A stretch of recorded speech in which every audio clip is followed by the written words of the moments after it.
ரிஷபராசிக்காரர்களுக்கு காது, மூக்கு, தொண்டை, வாய், கழுத்து பகுதி கவனம். தெய்வ வழிபாடுகளில் காளி, சூலினி, பிரித்திங்கரா, உக்கிர தெய்வ வழிபாடு ரொம்ப அற்புதமாக இருக்கும். திருப்பதியில் ஒரு இரவு தங்கிட்டு வர்றது பிள்ளைகள் விஷயத்தில் நல்ல மாற்றம் கொடுக்கும். ரிஷபத்திற்கு வாக்குவாதத்தால் பிரச்சனை வரும். சொந்தம், பந்தம், அப்பா யாராக இருந்தாலும் வார்த்தையில் ரொம்ப கவனமாக இருக்கும். ஸோ 3 குரங்கு பொம்மையில் இந்த வாய் மூடி இருக்கிற பொம்மை ரிஷபத்துக்கு ரொம்ப முக்கியம்.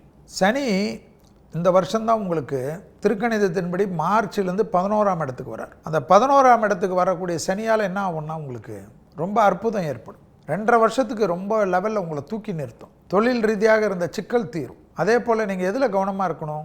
வாகனத்தில் கொஞ்சம் கவனமாக இருக்கணும். அதில் கொஞ்சம் கேர்ஃபுல்லாக போகிறது வர்றது பார்த்துக்கும். ஃபோன் பேசிட்டு ஓட்டுறதெல்லாம் வச்சிங்கன்னா தப்பு வரும். தொழிலில் கொஞ்சம் ஏதாவது மாற்றம் வரும். அதை கண்டிப்பாக ஏற்றுக்கணும். ட்ரான்ஸ்ஃபர் கொடுத்தாங்கன்னா போயிடணும். சில கஷ்டமாக இருக்கும், ஆனால் அப்புறமா பெரிய சக்ஸஸ் ஏற்படும்.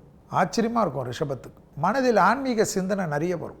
குரு ஜென்மத்தில் இருக்கிற காலத்தில் எல்லாத்தையும் இறங்கி பண்ணும். படிப்படியாக தேகாரோக்கியத்தில் டாக்டர்லாம் ரொம்ப வருஷமாக சொல்லியிருப்பார், இது பண்ணால் நல்லது உங்களுக்கு. சுயமாக மாத்திரை போகிறது, வேறு மருந்துக்கு போகிறது, அங்கே போகிறது, இங்கே போகிறது, எல்லா மருந்தும் கரெக்டு தான். ஆனால் இந்த டைமில் ஏதாவது ஒரு சின்ன சர்ஜரி பண்ணிட்டீங்கன்னா நல்லா ஆகிடுவீங்க. ரொம்ப நாள் கஷ்டம் போயிடும். பயமே இல்லாமல் இருக்கலாம். தெம்பாயிடுவீங்க. சின்ன பசங்க மாதிரி ஆகிடுவீங்க. மரண பயம் நீங்கும். அது போகாதா? மரண பயம் தான் முக்கியம். அது நீங்கக்கூடிய வருடம்.